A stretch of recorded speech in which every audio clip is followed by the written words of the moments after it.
골로새서는 바울의 옥중 서신 중에 한 권입니다. 바울은 로마에서 로마 황제의 재판을 기다리며 2년 동안 연금 생활을 했는데요. 그때 쓰여진 에베소서, 빌립보서, 빌레몬서, 그리고 골로새서를 옥중 서신이라고 부릅니다. 당시에 골로새라는 도시는 여러 이단 사상이 많은 도시였습니다. 또 철학이 아주 발달한 곳이었습니다. 동시에 유대인들이 많이 살아서 유대교의 영향이 강한 도시이기도 했습니다. 로마의 식민도시 중 하나인 골로새에 유대인들이 많은 것은 강제 이주를 당했기 때문인데요. 무려 2,000여 명의 유대인들이 고향을 등지고 골로새에서 살아야 했었습니다. 이런 골로새에도 교회가 세워졌습니다. 초대교회 전승은 1장 7절에서 말하고 있는 에바브라를 골로새 교회의 설립자로 전합니다. 에바브라는 바울의 제자였고 또 동역자이기도 했습니다. 바울은 골로새 교인들에게 에바브라에 대해서 이렇게 말합니다. 이와 같이 우리와 함께 종된 사랑하는 에바브라에게 너희가 배웠나니 그는 너희를 위한 그리스도의 신실한 일꾼이요 성령 안에서 너희 사랑을 우리에게 알린 자니라. 로마에서 감옥에 갇혀서 바울은 골로새 교인들에 대한 몇 가지 안 좋은 소식을 전해 듣게 됩니다. 그것이 골로새서를 기록한 동기가 되었습니다. 2장 4절과 8절에 나타나 있습니다. 먼저 2장 4절을 보면 내가 이것을 말하면 아무도 교묘한 말로 너희를 속이지 못하게 하려 함이니 매우 정교한 논리로 만들어진 이단의 교리가 있었습니다. 받아들이고 싶을 만큼 유혹적인 그러나 바르지 못한 가르침들이 있었습니다. 또 다른 위험이 8절에 있습니다. 누가 철학과 헛된 속임수로 너희를 사로잡을까 주의하라. 이것은 사람의 전통과 세상의 초등학문을 따르며 그리스도를 따름이 아니니라. 성도들을 사로잡아서 예수 그리스도를 따르는 올바른 신앙에서 벗어나게 하는 철학과 헛된 속임수들이 많이 있었습니다. 교묘한 말들, 철학과 헛된 속임수. 아무리 정교해 보이고 그럴듯해도 결국은 그것을 따르면 예수 그리스도를 떠나도록 만드는 것이었습니다. 바울은 이런 것들을 경계하고 올바른 신앙을 갖도록 가르치고 권면할 목적으로 이 서신을 기록하였습니다. 오늘 함께 읽은 본문 중에서 9절에서 12절까지는 바울의 기도입니다. 골로새에서 신앙생활하는 여러분, 나는 여러분이 하나님 앞에 이런 성도가 되면 좋겠습니다. 라는 마음이 담긴 기도입니다. 기도하고 있는 내용, 기도 제목을 밝히는 이유는 내가 여러분을 위해서 이렇게 많이 기도합니다. 라고 보여주기 위한 것은 아니었습니다. 여기에는 사도 바울이 생각하고 있는 골로새 교인들이 이렇게 되었으면 하는 사도의 마음과 기대가 담겨 있는 것이죠. 바꿔 말하면 지금 골로새 교인들이 이렇게 살고 있지 못하다는 의미이기도 합니다. 바울이 골로새 교인들을 위해서 모두 9가지를 구하고 있습니다. 하나씩 살펴볼 때 저와 여러분도 하나님 앞에 이런 성도가 되면 좋겠습니다. 첫 번째는 채우게 하시고입니다. 이로써 우리도 듣던 날부터 너희를 위하여 기도하기를 그치지 아니하고 구하노니 너희로 하여금 모든 신령한 지혜와 총명에 하나님의 뜻을 아는 것으로 채우게 하시고 하나님께서 골로새 교인들에게 채워주시기 원하는 것은 신령한 지혜와 총명입니다. 신령한 지혜와 총명을 공동번역 성서에서는 이렇게 번역합니다. 성령께서 주시는 모든 지혜와 판단력. 그리고 이 지혜와 총명의 최종 목적은 하나님의 뜻을 아는 것입니다. 오늘 우리에게 지혜가, 총명이, 모든 지혜와 판단력이 있어지기를 바랍니다. 그리고 우리에게 채워주신 지혜와 총명으로 우리를 향한 하나님의 뜻을 충분히 깨닫고 분별하게 되기를 또한 축원합니다. 두 번째는 주의 기쁨이 되는 것입니다. 주께 합당하게 해하여 범사에 기쁘시게 하고 모든 선한 일에 열매를 맺게 하시며 하나님을 아는 것에 자라게 하시고 주님 앞에서 합당하게 행동함으로 주님의 기쁨이 됩니다. 우리가 살아가는 매일매일의 삶이 사소한 것 하나까지 곧 범사가 주님 마음에 합당하여 주님의 마음을 기쁘게 하시는 생활이 되라는 것입니다.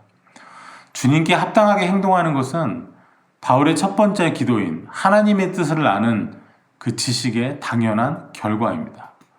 세 번째 기도는 열매 맺음입니다. 이 열매는 한 번 맺고 끝이 나는 것이 아니라 계속해서 맺히는 열매입니다. 선한 일의 열매를 맺는 것은 주님의 기쁨이 되는 것과 더불어서 주께 합당하게 행하는 것이 구체적으로 나타난 결과이죠. 주님께서 사람의 믿음은 그 열매로 알리라고 하셨습니다. 또 우리가 얼마 전 살펴본 야고보서에서 말하는 믿음에서 비롯된 행위도 바로 열매 맺는 삶을 권면하고 있습니다. 네 번째 기도는 자람, 곧 성장입니다. 우리는 어떤 면에서 자라야 할까요? 어떻게 성장해야 할까요? 많은 사람이 각자의 기도를 하면서 자라기를 기도합니다. 아이들을 위해서는 더욱 그렇습니다. 우리의 신앙생활을 위해서도 우리는 성장 위해 기도해야 합니다. 지혜가 자라기를, 힘이 자라기를, 또 물질의 풍요도 많이 성장하기를 바랍니다. 그러나 무엇보다 우리가 자라야 할 것, 우리가 성장해야 하는 부분은 하나님을 아는 것입니다. 자라되, 성장하되, 하나님을 아는 것에 자라게 하시고입니다. 올 한 해 동안에도 우리가 하나님을 아는 데 있어서 많이 자라났으면 좋겠습니다. 많이 성장하면 좋겠습니다. 다섯 번째 기도는 능하게 하시며입니다. 그의 영광의 힘을 따라 모든 능력으로 능하게 하시며 기쁨으로 모든 견딤과 오래 참음에 이르게 하시고, 신약 성경에서 능하다라는 말씀은요, 권능이라는 말과 같은 어원을 가지고 있습니다. 그리고 이 권능, 능함에서 만들어진 우리가 잘 아는 단어가 있습니다. 바로 다이너마이트입니다. 권능입니다. 능한 것입니다. 견고한 바위를 깨트리고 부수어버리는 그 능함입니다. 이 능함은 단지 육체적인 힘만을 가리키지 않습니다. 이 능함은 주님의 영광에서 말미암는 것입니다. 사람의 이해로는 더듬어 올라갈 수 없는 하나님의 능력, 곧 예수 그리스도를 무덤에서 일으킨 영광의 능력입니다. 우리가 능하게 되는 것은 우리 스스로 자원이 많거나 수행을 많이 해서가 아니라 그의 영광의 힘을 따른 결과입니다. 주님의 영광의 힘이, 부활의 능력이, 고난의 능력이 곧 우리의 능함이 됩니다. 그래서 여섯 번째 기도는 이 능함을 바탕으로 하는 견딤과 오래 참음입니다. 여기서 말하는 견디다라는 말씀이 쓰인 또 다른 서신이 있는데 바로 히브리서입니다. 히브리서 12장 1절의 말씀을 보면 견디는 것이 무엇인지 잘 나타나 있습니다. 이러므로 우리에게 구름같이 둘러싼 허다한 증인들이 있으니 모든 무거운 것과 얽매이기 쉬운 죄를 벗어버리고 인내로서 우리 앞에 당한 경주를 하며, 히브리서에서 말하는 인내로서가 바로 오늘 본문에서 말하는 견디다와 같은 말씀입니다. 정해진 목표를 향해서 고난과 역경을 무릅쓰며 나아가는 그것이 바로 오늘 여기서 말하는 인내이고 견딤입니다. 또 오래 참음은 무거운 짐에 짓눌려 있어도 좌절하지 않는 투지를 가르칩니다. 우리가 겪어내고 있는, 우리가 지금 살아내고 있는 이 현실의 무게에 짓눌려 있어도 좌절하지 않는 것이죠. 그래도 믿음으로 싸우고 한 걸음씩 전진해 가는 것이죠. 그리고 이 견딤과 인내는 즐거움과는 다소 거리가 있습니다. 신앙생활 가운데 기쁨, 평안, 만족, 따뜻함도 있습니다. 하지만 때로는 견뎌야 하고 오래 참아야 하는 때도 있습니다. 더는 피할 수 없고 돌아갈 수도 없는, 견뎌야만 하고 오래 참아야만 하는 때를 만났을 때 영광의 능력을 바라봄으로 견딤과 오래 참음에 이를 수 있습니다. 올 한 해에도 우리가 견뎌야 하는 일들, 오래 참아야 하는 일들 많이 일어나겠지요. 그때 하나님의 영광의 능력을, 죽음에서 다시 사신 예수 그리스도의 영광의 능력을 바라봄으로 견딤과 오래 참음에 이르는 우리가 되어야 하겠습니다. 마지막 일곱 번째는 감사입니다. 잘되고 좋은 일 있고 승리한 이후에만 감사가 아닙니다. 우리로 하여금 잘 견디게 하신 것도 감사의 제목이 됩니다. 우리가 오래 참을 수 있도록 신앙을 끝까지 붙잡고 나아가게 하신 것도 감사의 제목입니다. 우리로 하여금 빛 가운데서 성도의 기업의 부분을 얻기에 합당하게 하신 아버지께 감사하게 하시기를 원하노라. 감사의 대상은 아버지 하나님입니다. 우리의 아버지, 하늘에 계신 우리 아버지께서는 우리를 빛 가운데 있게 하셨습니다. 거룩한 무리가 되게 하셔서 천국 기업의 상속자들이 되게 하셨습니다. 원래 우리는 이 영광의 상속자가 되기에 합당한 사람들이 아니었으나 예수 그리스도의 대속으로 이제는 합당한 사람이 되었습니다. 그래서 이 기도의 결론은 하나님 아버지를 향한 감사로 끝이 납니다. 이어서 바울은 우리가 감사를 드려 마땅한 아버지 하나님과 성자 예수 그리스도께서 우리를 위해 행하신 일을 단 두 절로 요약합니다. 13절과 14절입니다. 그가 우리를 흑암의 권세에서 건져내사 그의 사랑의 아들의 나라로 옮기셨으니, 아버지 하나님께서는 우리를 흑암의 권세에서 건져내 주셨습니다. 건져내 주셔서 우리를 옮겨주시되 아들의 나라, 곧 예수 그리스도께서 다스리시는 하나님의 나라로 옮기셨습니다. 이제 우리는 그 나라의 백성이요 자녀요 상속자가 되었습니다. 이 모든 일은 그 아들 성자 예수 그리스도의 속량으로 이루어졌습니다. 13절에 더 살피고자 하는 말씀이 있습니다. 바로 옮기셨으니 라는 말씀입니다. 하나님께서 우리를 옮기셨습니다. 우리가 원래 있던 곳 흑암의 권세로부터 우리를 옮기셨습니다. 우리가 옮겨진 곳은 예수 그리스도의 통치가 있는 하나님의 나라입니다. 전에는 흑암이었습니다. 그러나 이제 옮겨진 곳에는 12절에서 본 것처럼 빛 가운데 있습니다. 여기서 말하는 옮기심은 나무를 옮겨 심는 것을 생각나게 합니다. 그래서 앞선 10절에서는 우리가 선한 열매 맺기를 바란다는 말씀이 있었습니다. 시편 1편의 말씀을 한번 생각해 보겠습니다.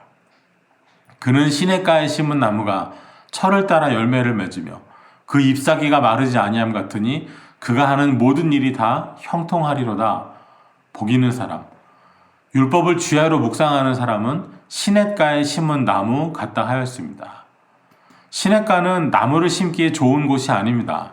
이스라엘의 시냇가는 1년에 2번 있는 장마철에는 물이 많이 흐릅니다. 떠내려가기 쉽습니다. 하지만 비가 오지 않는 건기에는 말라버려서 물이 흐른 흔적만 남아있기 때문에 그곳에는 나무를 잘 심지 않습니다. 건기에도 물이 마르지 않는 시냇가, 비가 많이 와도 소중한 나무가, 열매 맺을 나무가 흘러 떠내려가지 않는 시냇가는 정말 찾기 어렵습니다. 나무를 심는 사람이, 열매를 바라는 성실한 농부가 일부러 찾고 또 찾아야 합니다.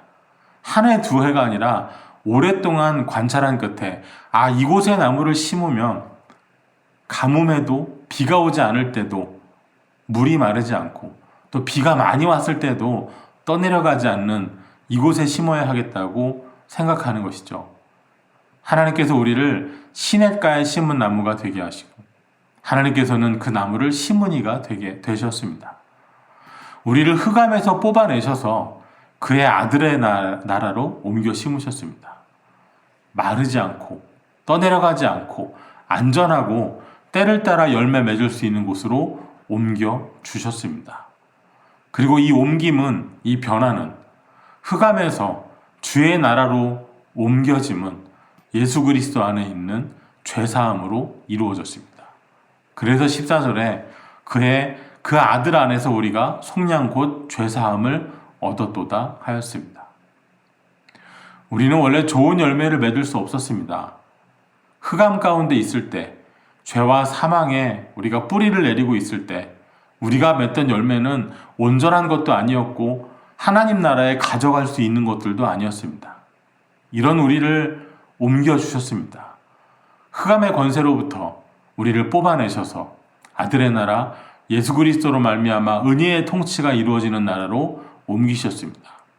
떠내려가지 않을 만한 곳, 물이 마르지 않는 곳, 생수가 계속 공급되는 곳, 일부러 찾아 심혈을 기울여 심은 농부가 있듯이 하나님께서 우리를 예수 그리스도 안에 옮겨 심으셨습니다. 물론 옮겨 심어졌다고 해서 즉시 선한 열매가 가득가득 맺혀지지는 못합니다. 시간이 필요합니다. 흑암의 뿌리를 내리고 있을 때 이미 받은 영향이 모두 빠져나가는 데는 시간이 필요하겠지요. 그러나 마침내는 주 안에 뿌리를 내리고 주님 주시는 양분이 우리의 모든 삶에 공급되어서 선한 열매를 맺게 될 것입니다. 이 옮겨 심음에는 몇 가지 의미가 있습니다. 우선은 죄의 자리에서 뽑히고 단절되는 것이죠. 원래 있던 자리에서 뽑히지 않고서는 옮겨 심을 수가 없습니다. 뿌리채 뽑혀야 됩니다. 이것은 완전한 분리를, 단절을 의미합니다. 하나님 나라 백성, 주의 자녀가 된 지금도 이전에 뿌리를 내리고 있었던 흑암에 여전히 한쪽 다리를 걸치고 있어서는 안 되겠습니다. 흑암으로부터 완전히 분리되어야 합니다. 과거의 삶의 바탕이었던 죄와 사망으로부터의 분리가 있어야 합니다.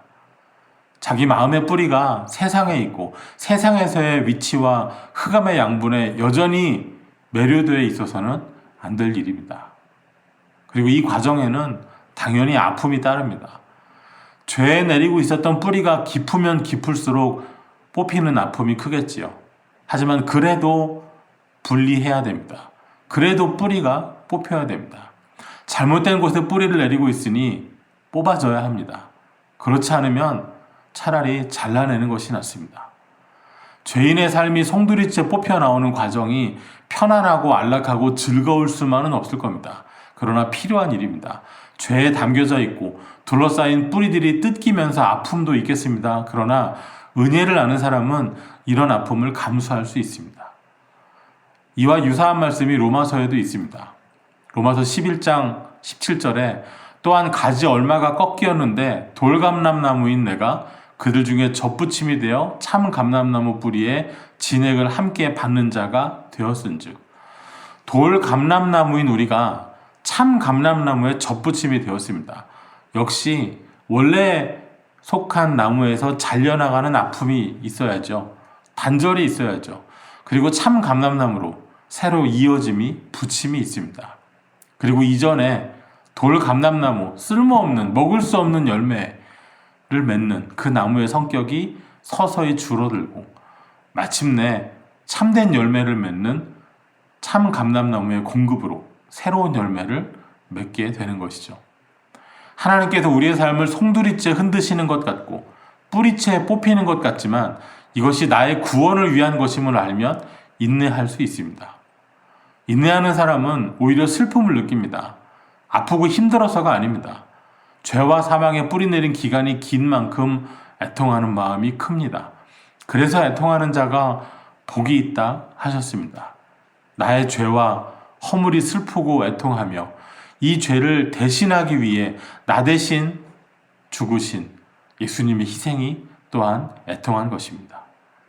또한 심겨지는 것입니다. 전에 있던 자리에서 뽑히고 단절되어 이제는 생명의 자리에 새로 심겨지는 것입니다. 하나님께서 우리를 마땅히 있어야 할 자리로 옮겨 심어주시는 은혜입니다. 흑암 가운데 죄의 양분을 받는 것이 아니라 빛 가운데 생명의 양분을 받는 자리에 심어주셨습니다. 사망이라는 열매를 맺는 자리에서 성령의 열매, 영생을 맺는 자리에 옮겨 심어주셨습니다. 이렇게 해서 우리를 옮겨 심으신 곳이 그 아들의 나라입니다. 주님의 십자가로 이 땅은 회복되기 시작한 하나님 나라입니다. 뜻이 하늘에서 이루어진 것 같이 땅에서도 이루어짐으로써 계속 확장되는 나라입니다. 예수님의 다시 오심으로 완성된 바로 그 나라입니다.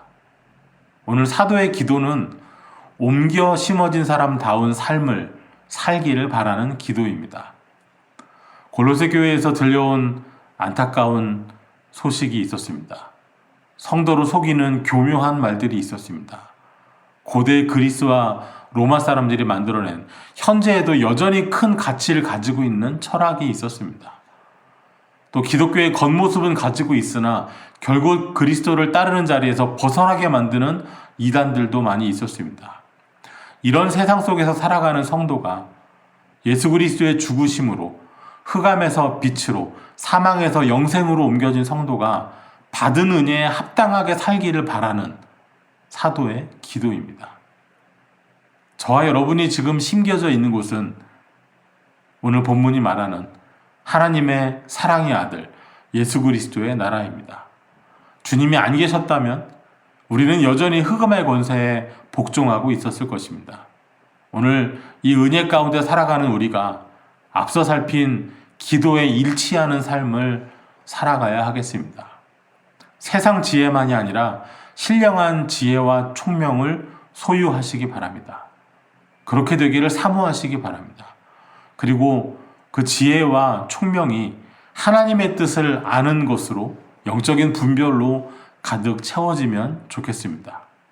우리의 행위는 주님 앞에 합당하고 주님의 기쁨이 되고 선한 일의 열매를 맺고 날마다 하나님을 아는 데 있어서 자라나고 이 땅에서의 삶에 능하되 우리 자신의 힘이 아니라 하나님의 영광, 예수님 부활의 영광에 따른 능함이 되면 좋겠습니다.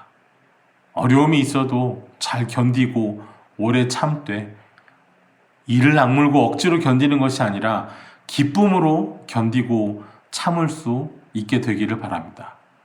우리가 천국의 상속자라는 사실에 날마다 감사하는 삶이 되기를, 오늘 우리가 본문에서 살핀 이 기도가 그대로 이루어진 저와 여러분의 삶이 되기를 주의 이름으로 축원합니다.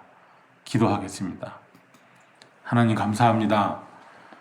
우리를 죄와 사망에서 흑암에서 건져내셔서 은혜와 진리와 영생에 있는 아들의 나라로 옮겨주셨습니다.